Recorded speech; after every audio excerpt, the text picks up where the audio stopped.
Hi hello வணக்கம். நான் உங்கள் ஜே.கே. வெல்கம் டு துயில் பாட்காஸ்ட். மத்திய அரசு நாடு தழுவிய அளவில் ஒரு புதிய கல்விக் கொள்கையை 2020ஆம் ஆண்டு வெளியிட்டது. இந்த கல்விக் கொள்கைக்கு தமிழ்நாட்டில் கடுமையான எதிர்ப்புகள்லாம் எழுந்துச்சு. அதனால் தமிழகத்துக்குன்னு ஒரு புதிய கல்விக் கொள்கையை வகுக்க ஒரு குழு உருவாக்கப்பட்டுச்சு. அந்த குழு தன்னுடைய பரிந்துரையை மாநில அரசுகிட்ட இப்போ அளிச்சிருக்காங்க. அந்த பரிந்துரைகள் என்ன சொல்லுது தெரிஞ்சுக்கலாமா? கல்வியை மீண்டும் மாநில பட்டியலுக்கு கொண்டு வர தேவையான முயற்சிகளை மாநில அரசு மேற்கொள்ளணும். பள்ளி கல்வியில் தமிழே முதல் மொழியாக இருப்பது அவசியமானது. ஆரம்ப கல்வியிலிருந்து பல்கலைக்கழக மட்டம் வரை தமிழே பயிற்று மொழியாக இருக்கணும். தமிழ் பல்கலைக்கழகத்தை சர்வதேச அளவுக்கு உயர்த்துறதோடு மட்டும் இல்லாமல் தமிழ் சங்கத்தால் நடத்தப்படக்கூடிய கல்லூரியை மேம்படுத்தணும். அப்புறம் முறைப்படியான பள்ளிக்கூடங்களுக்கு முந்தைய விளையாட்டு பள்ளிகளில், அதாவது பிளே ஸ்கூலில் சேர்க்க ஒரே மாதிரியான வயது வரம்பை நிர்ணயிக்கணும். 3 வயது நிரம்பிய குழந்தைகளை மட்டுமே சேர்க்கணும் அப்படிங்கிறத வரம்பாக நிர்ணயிக்கலாம் அப்படின்னு சொல்லியிருக்காங்க. ஜூலை 31ஆம் தேதி 5 வயது நிரம்பிய குழந்தைகளை 1ஆம் வகுப்பில் சேர்க்கலாம். 1ஆம் வகுப்பு தான் முறைப்படியான கல்வியின் ஆரம்ப கட்டமாக கருதப்படணும் அப்படின்னு சொல்லியிருக்கிறாங்க. ஜாதி ஒழிப்பதை சமூக இலக்காக கொண்டு சமத்துவத்தை நோக்கி நகரச் செய்வதாக பாடத்திட்டம் இருக்கணும் அப்படின்னு சொல்லியிருக்காங்க. மனப்பாடம் செய்து தேர்வு எழுதும் முறையை நீக்கிட்டு தம்முடைய அறிவை பயன்படுத்தி யோசித்து தேர்வு எழுதும் முறையை ஊக்குவிக்கணும். தரவரிசைப்படுத்தி ஒப்பீடு செய்வதற்கு பதிலாக எல்லா மாணவர்களும் சிறந்து விளங்க ஊக்கப்படுத்தணும். 10ஆம் வகுப்பு வரை தேர்வுகள் பள்ளி மட்டத்திலேயே நடத்தப்படணும். முந்தைய வகுப்புகள் எதிலும் மையப்படுத்தப்பட்ட தேர்வுகள் கூடவே கூடாது அப்படின்னு சொல்லியிருக்காங்க.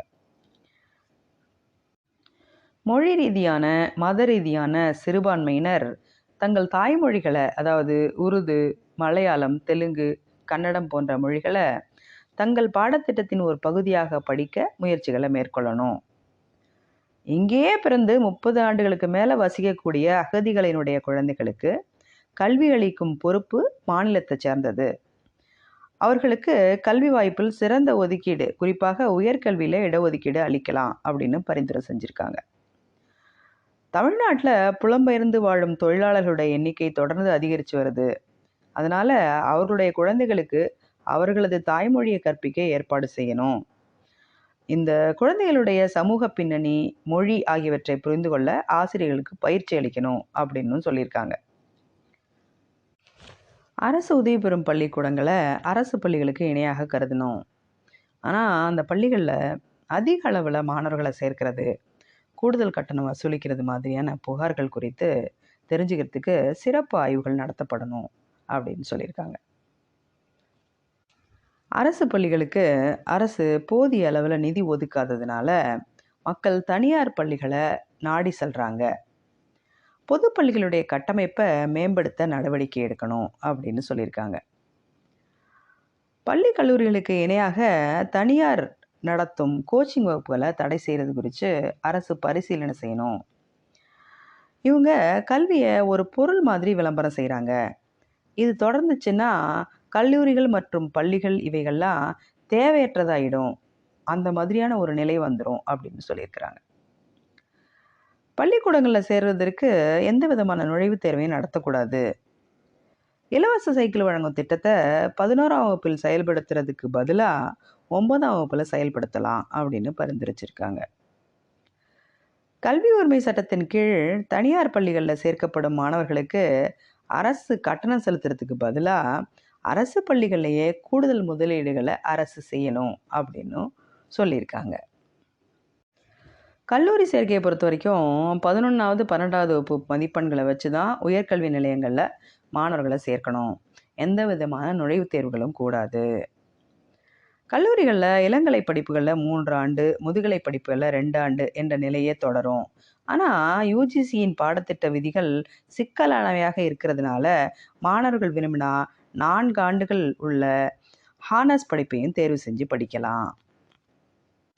ஒரு படிப்பில் எப்போ வேணும்னாலும் சேர்ந்து எப்போ வேணும்னாலும் விலகலாம் அப்படிங்கிற முறை பல்கலைக்கழக படிப்புக்கு எதிரானது அப்படிங்கிறதுனால அந்த முறை நடைமுறைப்படுத்தப்பட மாட்டாது அப்படின்னு சொல்லியிருக்காங்க.